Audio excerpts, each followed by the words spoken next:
Musibye mutya bamikwano amanya n'eddoboozi Shana Zawja kabebi kamami kadota akambwe kati akafanna tata wako wano ku My Family Rise mu episode yaffe ey'olunaku olwaleero.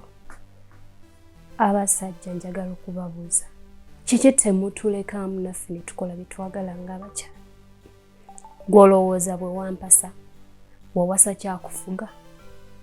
Nedda, obeerawo toyambala baika tambula mu kkubo, toyambala legging, omukyala owange tayambala bumpi, wankwana nyambadde ebyo jjukiramu. Ne kati owooza omukyala owange kyogamba oli wali tobiraba oba abagomesi wali tobalaba n'abayambala ebyo ebiwanvu. Mutulekeemu mutuggyeko akajanja. Mbu ssaawa 2 nkwagala waka gwe 2 zikusangawo. Ng'ambaako ekintu kimu nti munange w'omaliriza okunyumirwa komawo naye gwe weesiga gwe nga gw'omu teweesiga nze gw'olina ekiki ennyo. Muba mufaaki okutufuga ennyo kisussa. Tuli bakulu tugenda olondawo mmwe nga tumanyi nti nalonzeewo gundi kimala. So mwebale okusubscribinga wamu n'okucommentinga n'okulikinga. Wano ku My Family Rise wosanga ka clip oba ka short clip akati ogenda kubanga ogenda ku YouTube onoonya My Family Rise ogenda kubanga olaba enamba. Omusajja yaze nga complaininga ate bannange mukazi wange anyiiza ogenda okutuuka ewaka. Omukazi namugamba ssaawa 4 zibeere nga ziba 4 inobeere waka naye teyabaddeyo. Ate guno si gwe gusoose wabula ebbanga liweze. Producer yamubuuzizza 4 obeerayo nti sebeerawo naye obw'olumu nzija ku 4. N'amubuuza gwe ategeera atya obw'olumu bujja ku 4 ne bw'otazijja? Wategekawo ennaku z'olina ogamba nti luno mbeerawo ku ssaawa 4 oba ku ssaawa 3 nti ate. N'amubuuza gwe obeera wa kyogamba emirimu gyo gikola paka essaawa ezo oze ku sayidi y'abakazi. Ne twebuuzaamu kiki ekikuluubiriza ennyo okwagala enze mmeere wakaawo ku ssaawa ezo nga gwe tozibeerawo ate nga jjukiramu obeera wamaze dda okukola. N'amugamba omusajja owange omukazi owange namugambako ssaawa 4 zibe 4 yaŋŋamba kale nkitegedde. Balinayo ka outing abawala oba abakyala bagendako out girls day out bagendako for evening walk n'emikwano gye. Omukyala yeegayirira omusajja olwo n'omuvubuka yabinyumya. N'amwegayirira n'amugamba mukwano nange neetaaga okgenda wawanfunira nali nga mbeeramu ebyo ebintu nakkakkanyamuko naye akooba olumunzikiriza. Omusajja n'amugamba ssaawa 4 zibe 4 twateesa nnyo obeera wa? N'amubuuza gwe nnyo obeera ludda wa? Omukazi oyo natuuka ewaka kale ku ssaawa 4 kwolwo olunaku lwe babadde naki ne outing abawala baalina kuvaayo ssaawa ze baagala naye yanninda nentuuka ne ziwera 4 naye nkomawo nze waka namusanga ayambadde bulungi yeekubye ka makeup ndowooza zaakomyewo. N'amukolesayo bulungi mukwano kulikayo. Weebala okujja nkuwe kamera esooka onaabeko byonna n'abimukolera n'ebyabadde takolanga. N'amukolesayo bulungi ng'omukyala era waalina okolesayo omwagalwawo. Olwamaliriza omukazi ng'akwata nsawo ng'aggyayo obukondo bwe ng'anyumya bitya. N'amugamba ate kiki? N'amugamba nanti wangambye ku ssaawa 4 mbeere waka era zinsanzeewo kati ke zinsanzeewo nsobola otambula ogenda.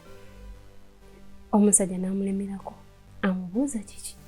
N'agambye 4 zibe 4 n'agamba nnyo obeera waka. N'amugamba kituufu 4 zinsanzeewo ewaka nagenza okubalabalamu ngenda bba naakatuukayo tutandiikiriza onnyumirwa ate gw'oŋŋambe nti ate munnange akasimu kakube. Oŋŋambe munnange ssaawa 4 ziba 4 oba ssaawa 4 zituuke omutima gutandika okumpakuka nnuma obwongo kubanga omwami wange mba nina okubeerawo ku ssaawa 4 kati kazirya 4 kaŋŋende kuba waŋŋamba nnyo zinsangawo wakera zinsanzeewo kazi yali musobye bwe yali mutuufu nenda obwongo bw'abakazi at least era niwoba ogenze mu kkooti mu mazima singa omusajja teyamugambako nti okutandika ku ssaawa 4 mpaka ku makya tulina bba waka nyazi kusanganga waka era producer namugamba kati musobya oba nedda koye nti yamusobya bw'obeera mu nsobi tosobola kugitegeera nti gwali mu nsobi kyabadde kyakunnyonnyola nnyo eri omusajja wa mukwano gwa producer okubanga amugamba nti ki ye yabadde mu nsobi olala atereezengamu waliwo eyanyumyako ng'agamba nti omwana baamugamba nti omuntu yenna akola ensobi alina okukangavvulwa tebaamugamba nti omwana wakola ensobi alina okukangavvulwa kati ne taata we yakola ensobi omwana n'akangavvula taata ng'amuyisiza mu bintu ebimu ng'abaana bye tutagenda gendayo eyo so producer wange yamubuuzizza ekibuuzo era namugamba nti obanga osalangawo ekintu making sure nga okitegeeza kyogereko kiwanvu ye muntu akitegeere bulungi awo teyategeerawo bulungi producer tiyayagala kusala gwa kalenzi era n'ayita ogwa kawala ejjo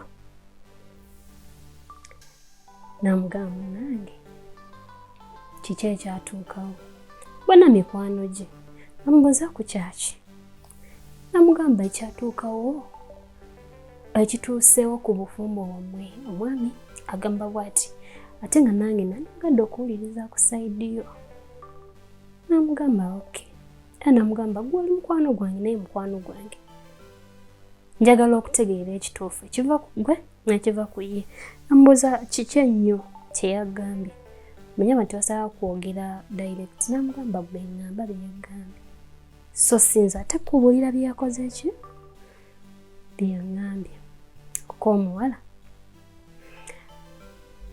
mukwano gwo njagala omuŋŋambire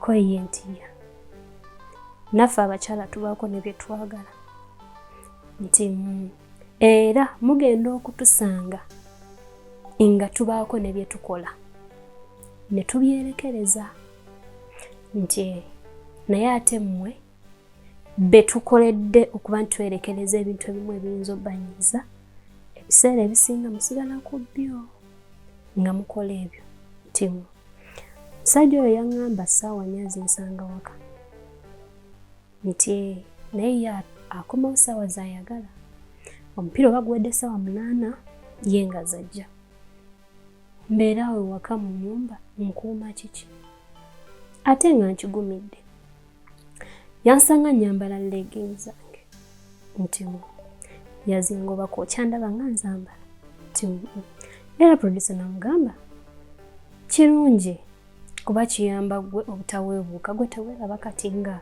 wooli at least kikuweesa ekitiibwa namugamba yes ekitiibwa kimpeerezeddwa yes neebaza ku lwekyo nti nakyukamu era naye mba ntambudde mu bannange ndaba enjawulo gye nnina ku bo wabula bwe tutambula mu kkubo naye owa legging bw'asala akola ati naawe okyusa amaaso otunuleyo oti nga ye atunuulidde bwa legging omukwata omutwe bw'oti n'ogukyusa n'omugamba ate mukwano kiki liri edduuka linnyumidde naye nga tewabadde edduuka nga yeekwasa namugamba omini twazivaako naye ozimwambalira mu nnyumba n'alemwa nange wentambula nga ngezezi auto kanyambala mini zange ngenda nnyumirwa ekifo kyendazimu kiba nga kyetaagisiza okwambala ki mini nsobi ki gye nkola naye kankola ebyenjagala kuba naye akola byayagala